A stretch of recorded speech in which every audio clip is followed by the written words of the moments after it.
Shalom, Maki, Mr. Brother CHAARAWTAZA, GMS Florida, GMS Orlando. So today we're gonna go into some things, man. Gonna basically go into this nigga Polite and his dissertation or his debate that he had with ISUBK. This is gonna be a series, man. It's gonna be a series, and this is gonna be the first installment, and we're gonna go through. We're gonna break down every little argument that he made, and we're gonna counter it, because every argument that this guy Polite made in his dissertation or his debate can be countered easily. All right, and all you got to do is take what he said and turn it around on him, because this guy's a hypocrite. He cuts himself.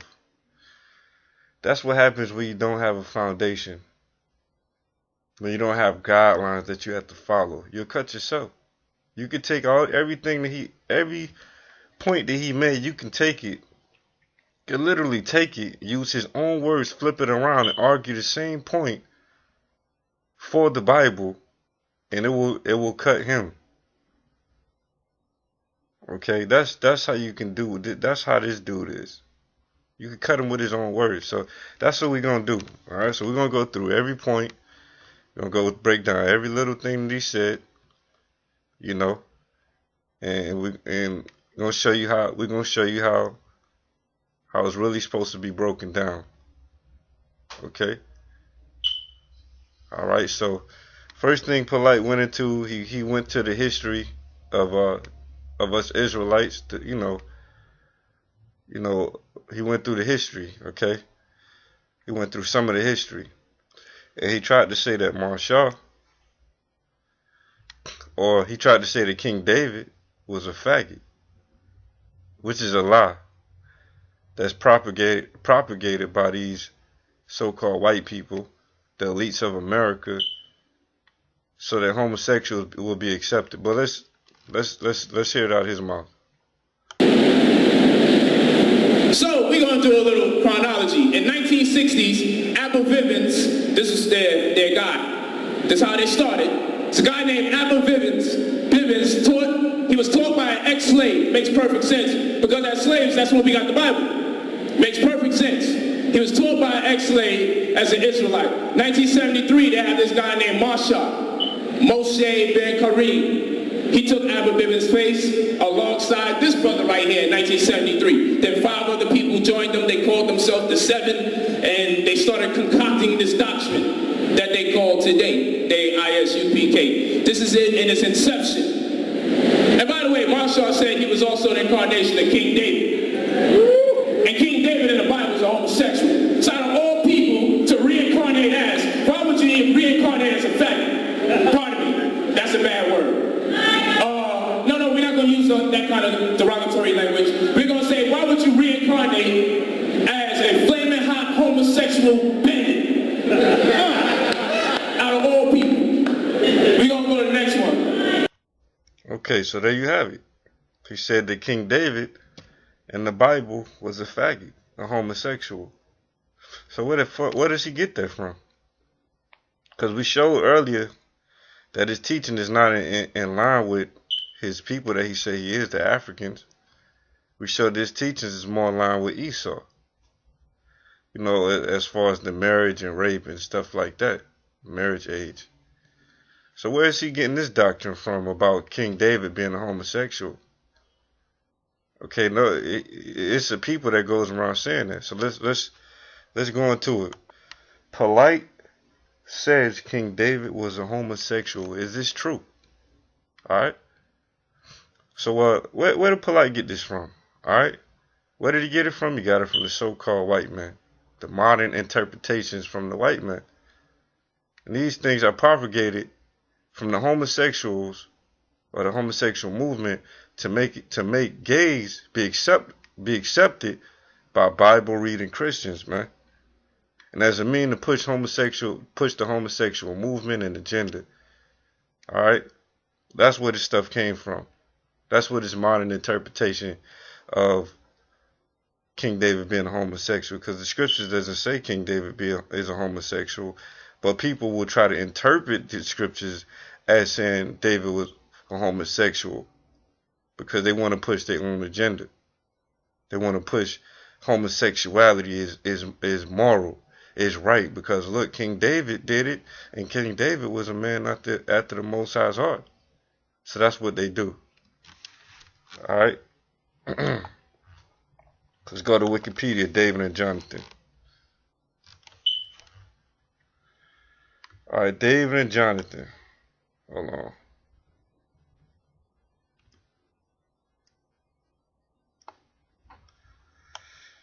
Under modern interpretations, it says, some modern scholars and writers have interpreted the love between David and Jonathan as more intimate than platonic friendship. This was first pioneered by Horner, then adopted by Boswell and Halpern. This interpretation views the bonds that men shared as romantic love, regardless of whether or not the relationship was physically consummated. So let's say this was true. You can't say David was a homosexual if David never had sex with a man, but David wasn't a homosexual, and he never had a homosexual relationship with a man anyways, but we just stating that for the case. All right. It says, regardless of whether or not the relationship was physically consummated, Jonathan and David cared deeply about each other in a way that was arguably more tender and intimate than a platonic relationship. Let's look up this word platonic, just in case brothers don't know what that means.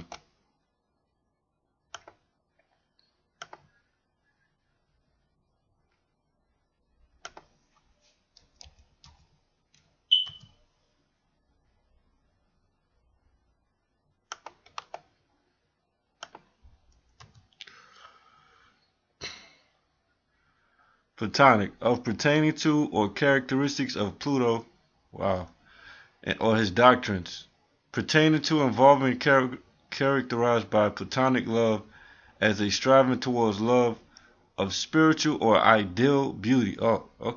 Spiritual or ideal beauty. Purely spiritual, free from sensual desire, especially in a relationship between two persons of the opposite sex. Feeling or professional platonic love. Okay, so it's a feeling of love without sex. Alright, so it says David's praise in Samuel in 2 Samuel 1:26 for Jonathan's love for him over the love of women is considered evidence for same-sex attraction, along with Saul's exclamation to his son at the dinner table, I know you have chosen the son of Jesse, which is a disgrace to yourself and the nakedness of your mother.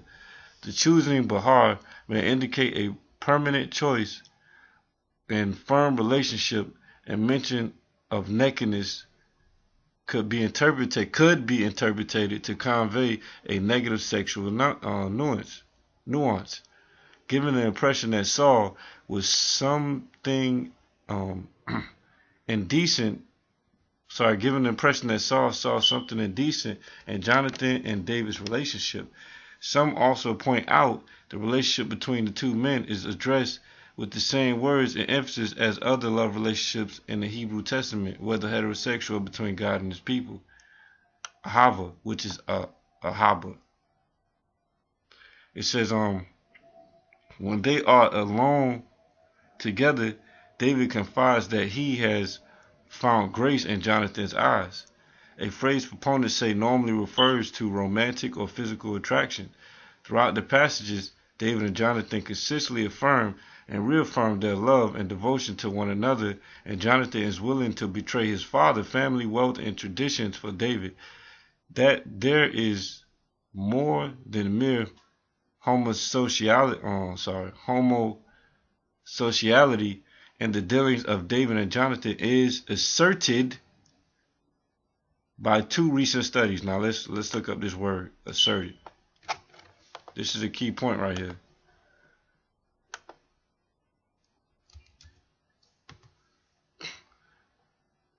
Let's look up this word, asserted. Assert. It says to state with assurance, confidence, and force, state strongly or positively, affirm or veer.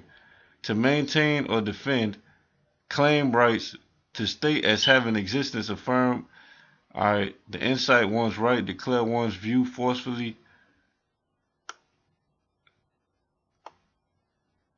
to defend, claim, these not good, insist upon, to state to be true, declare. Yeah, so that's what it means. Assert. I mean, they're saying that they believe it's true, but it doesn't mean it's true. Alright, so it says that there is more than mere homosociology in the dealings of David and Jonathan is asserted by two recent studies. The biblical scholar Susan Ackerman, obviously this is a woman, and the Orientalist Jean Fabrice Nardelli. Ackerman, the woman, and Nardelli argued that the narrators of the book of Samuel encrypted same-sex allusions in the text where David and Jonathan interact so as to insinuate that the two heroes were lovers. Ackerman explains this as a case of liminal allusions, liminal vis transitory homosexuality, displayed by the reactors as a textual means to assert David's right against Jonathan. See, now they're coming up with all these wild ass doctrines. Oh, well, it was homosexuality and David, because David had to be dominant so that he could be over Jonathan's. So he could be over Jonathan because he had the right to be king. This is where this guy's getting this from. It says it says the latter willingly alienated his princely status by bowing down, sexually speaking, to the former. Nardelli disagrees and argues that the various covenants Jonathan engaged David into as the superior partner gradually elevated David's status and may be seen as marriage-like.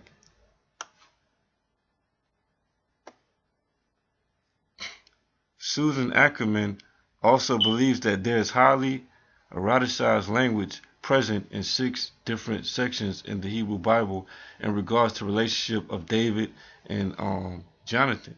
The 6 sections she mentioned is David and Jonathan's first meeting, the most important description of David and Jonathan's first few meetings, the incident of Saul's berating Jonathan for his friendship with David, David fleeing from the court of King Saul,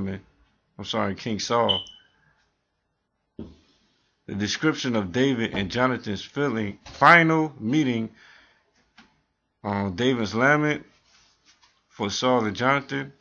Of these 6 examples, Ackerman identifies the most important example being the last one, the Song of the Bow, due to David's assertion that Jonathan's love to David was more wonderful than the love of women. Although David was married, David himself articulates a distinction between his relationship with Jonathan and the bonds he shares with women. David is married to many women, one of whom is Jonathan's sister, Michal. But the Bible does not mention David loving Michal, though it is stated that Michal loves David. This one has concluded perhaps these homosocial relationships based on love and equity are more comparable with modern homosexual people's experience. See, there you go right there. Perhaps this is what they concluded, perhaps these homosexual relationships based on love and equality are more comparable with modern homosexual people's experience of themselves than those texts that explicitly speak of homosexual acts that are aggressive, violent expressions of domination and subjection. All right, so what we see is that they're trying to compare this whole David and Jonathan thing to the plight of the so-called homosexuals today, which the homosexual movement comes through the ruling elites as a form of population control. Okay, all you gotta do is read the book called The Pale White Horse. No, I'm not gonna read it. All you gotta do is read a book called The Pale White Horse, and they tell you that homosexuality was pushed out as a form of population control because two homosexuals can't have children together. Alright, and then after that came the so-called women's liberation movement to make women not want to have babies and all this shit like that. So where's Polite getting this shit from? Polite is getting this shit from the so-called white man. See, he tries to say that Israelites are agents of the devil that we say we hate, but he's an agent of the devil because he's teaching all of their philosophy. Them brothers out there on ISUPK, they might have that 501c3 charter, and you know they shouldn't have that shit, but they might have that shit. But guess what? Even though they had that shit, Polite is actually teaching the philosophy of the so-called white man. You know, I can't speak for them over there, but us at GMS, we don't fucking teach the white man philosophy. So everything you hear Polite say comes from the so-called white man. Everything. His whole philosophy is a white man's philosophy. Alright, down to the rape, down to the let's just say fuck the rape, down to the marriage age. Down to this shit he talking about is homosexual. That come from the white man. But anyways, let's go. Let's keep going. So the verse they like to use is 2 Samuel chapter 1 verse 26. It says, I'm distressed for thee, my brother Jonathan. This is the lament that Acumen was talking about. I'm distressed for thee, my brother Jonathan. Notice he says my brother. Not lover, but my brother. I'm distressed for thee, my brother, Jonathan. Very pleasant hast thou been unto me. Alright, now let's take this, let's look up this one word, because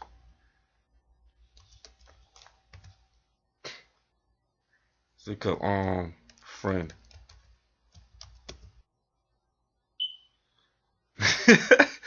Yeah, this is funny. So I'm trying to put it all together for you, brothers. So when you go into the word friend, like you say, yo, this is my friend. This is my best friend. The word friend, alright, comes from, it actually in the ancient days, the word friend actually meant brother. If someone was your friend, it was like they were your close brother. That's where you got the word friend from. So here it is, friend, noun, frion, friend, present participle of friogen, to love, to favor. Oh, so hold on, could we say this is gay? When you say yo, this is my best friend right here, is that a gay statement? Because right here it says to love. Alright? From Proto-Germanic, I can't even pronounce that shit. It says to love. Middle High German, friont, German friond, frijon, friend, all alike from present participle forms. Alright?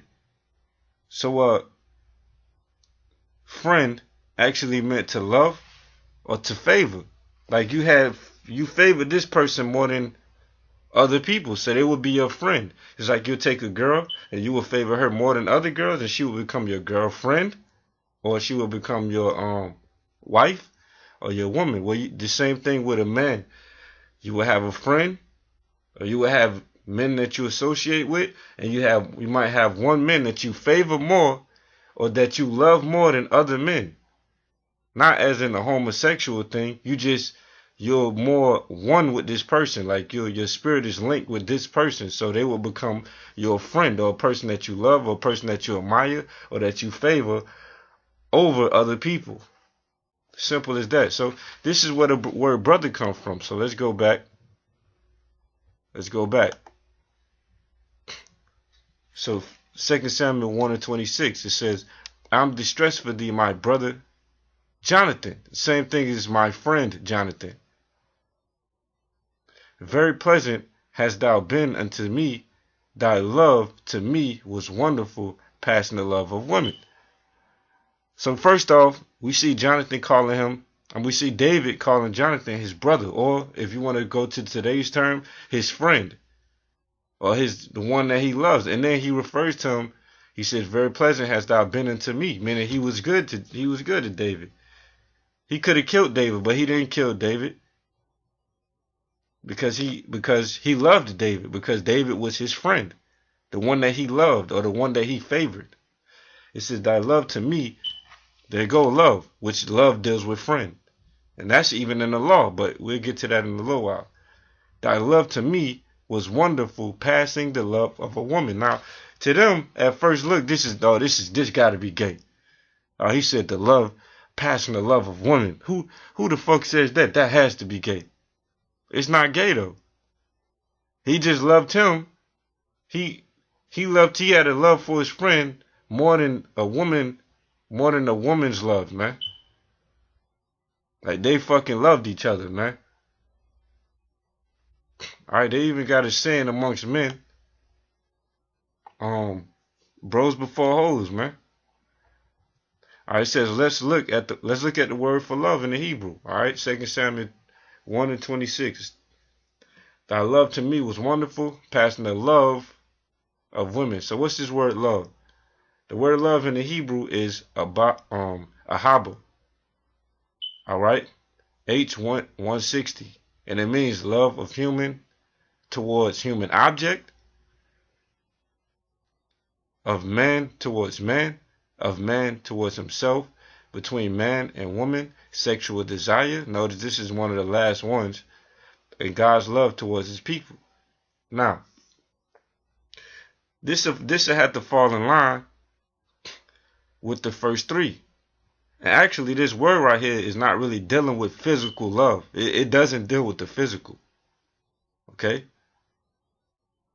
This doesn't deal with the physical between two people. It deals with the emotion of love towards someone else. Like a friend. Like we just told you, a friend man. Friend, it means to love or to favor. Alright? So this love is emotion. It's not physical. Alright, like I said, among men, you have a saying, bros before hoes. With men supposed to have this ethic that they're not gonna fight each other and get mad and shit over a woman, because they supposed to love each other over the love of a woman, man. Alright.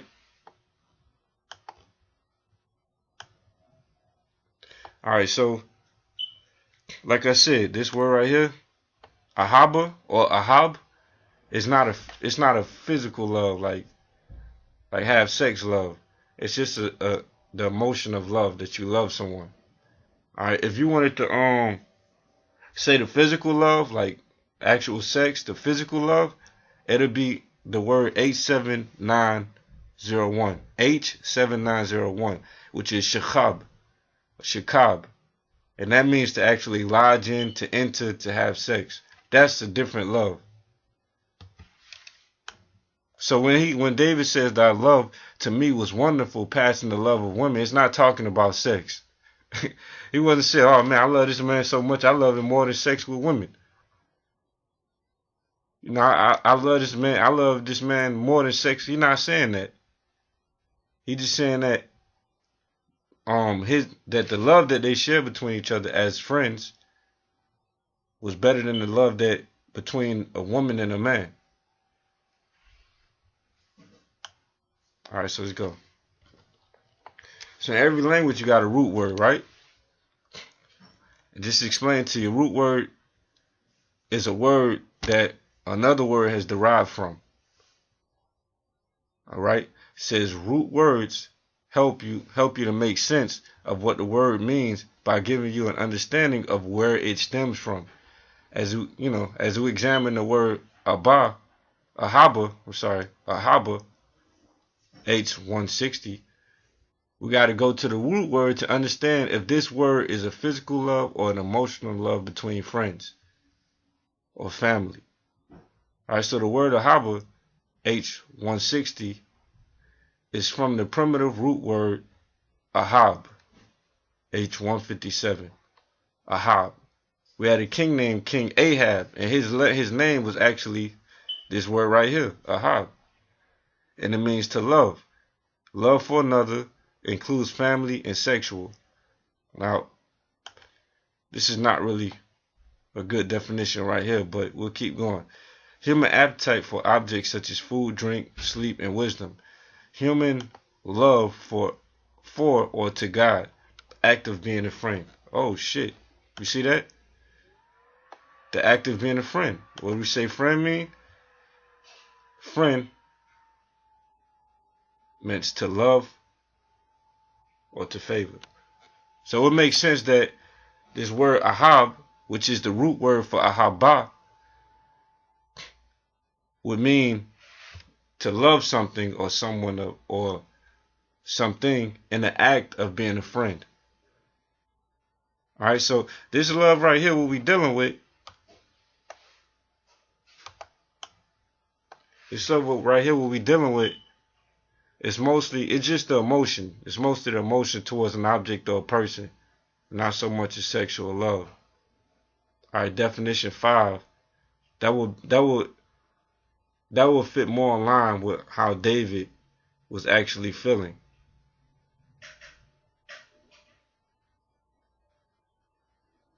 That would be why David would say his love surpassed the love of a woman. But then how can we prove this? Because you're gonna have to prove it.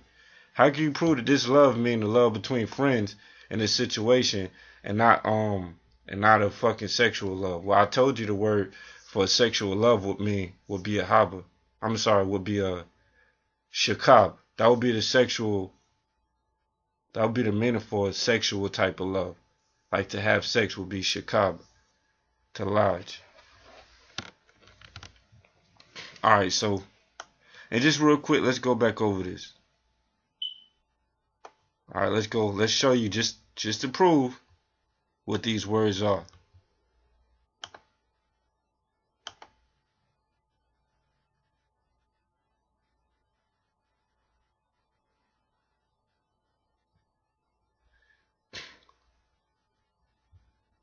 Alright, so here's the verse we was talking about.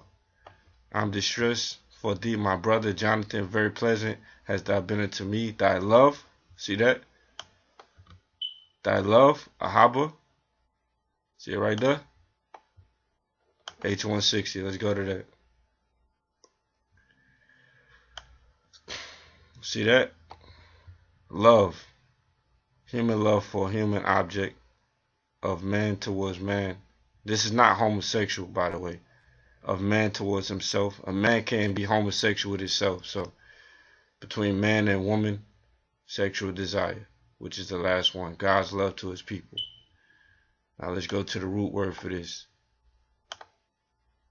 Ahaba. But then we even gonna go even further. Ahab.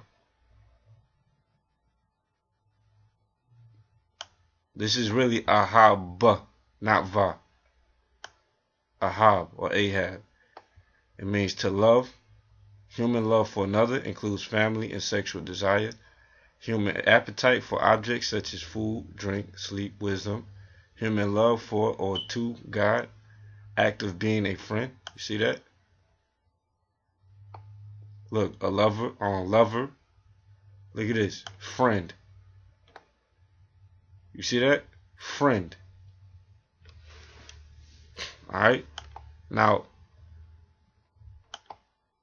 that's that. So, I mean, people can go in there and try to change. Oh, no, it say love. It say lovers, man. That's what it mean. Nah, that's your interpretation. That's what you want to make it mean. Because you want to make David gay. David wasn't gay. All right, so like I said, what can we do to back this up to show that this word ahab or haba was actually an emotional thing, emotional love, and in this situation, it meant and pertained to two friends, and not that of physical love, which would be in the Hebrew shakab. What do we have to prove that this was not a homosexual thing? Well, let's look at 1 Samuel 1 and 17. It says, and Jonathan caused David to swear again, because he loved him. For he loved him as he loved his own soul. You're not going to have sex with your soul. You can't be a homosexual, to yourself, man. All right, and the law also states that you got to love your neighbor as you love yourself. Let's go to it. Leviticus 19 and 18. I'll read it right here. It says, but thou shalt love thy neighbor as thyself. I'm the Lord. So if the Most High told us to love our neighbors as ourselves, how do you think that you will love your best friend, man? You will love him like you loved yourself. You will love, and that's exactly what the scriptures say. For he loved him as he loved his own soul. They was that damn close. All right, and that's the law. So you're gonna tell me this law is a homosexual law? You're gonna tell me that the Most High was saying we were supposed to be homosexuals? Fuck no. The scriptures is totally against homosexuality. All right, what's another scripture to back up our claim? 1 Samuel 18 and 1. And it came to pass, when he had made an end of speaking unto Saul, that the soul of Jonathan was knit with the soul of David, and Jonathan loved him as his own soul. So, what is this saying? That Jonathan admired David. He admired David. All right. And their soul became knit. They became best friends. And Jonathan loved David like he loved himself. That's why he wouldn't let his father get to David. Now, of course, his father's going to be mad because his father hated David. His father wanted to kill David because David was supposed to be the next king. So, of course, his father's going to talk shit and want to kill David and want to talk shit to his son because his son was actually harboring the person that he wanted to kill, protecting the person that he wanted to kill. And he was being wicked. So all that shit with Polite talking about, that's just the white man's rhetoric, man. There's no solid proof that David was a homosexual. None. Now, if you say David did some wrong, David broke the law and he committed adultery, that's okay. You can say that, but you can't say David was a homosexual because you have no proof. If we was in the court of law, like we was in ancient Israel, somebody said, yeah, King David's a homosexual, you had to take King David to the courts, to the gates of the where the judges would be. You had to prove that David was a homosexual, and according to their little thing today, they can't prove it. There's no physical proof. The word that they say love, that's not even a physical love. The physical word for love is shakab. They going to the word ahab or ahaba, which just simply means love, just the emotion of love. It doesn't mean physical love. All right, so we just broke that down, tore that all up. So you can't say King David was a homosexual. Show you that Polite is under the so-called white man's doctrine. He's spewing out the white man doctrine. I don't think he know it, but that's what he is. So with that, I'm gonna say shalom. We're gonna go into some other things. I'm gonna go into some other things later. I got a couple breakdowns. Just might take me a little bit of time to get them out. But we're gonna break everything down that he said. Even down to the thing where he tried to say that Yahawah meant women. We're gonna go break that down, because he broke that down wrong. So this is the first installment. So with this, all praise to YAHAWASHI. Double honors to my elders, which is Great Millstone. That's how I learned how to teach like this. And we go into things and words and stuff like that, because I learned that from my elders. Blessings to the brothers that go out there and teach in truth and sincerity, and the brothers that's learning. If it's any sisters out there, likewise. So I say, all praise to YAHAWASHI. YAHAWASHI, Shabbarakatam to you brothers out there. Shalom.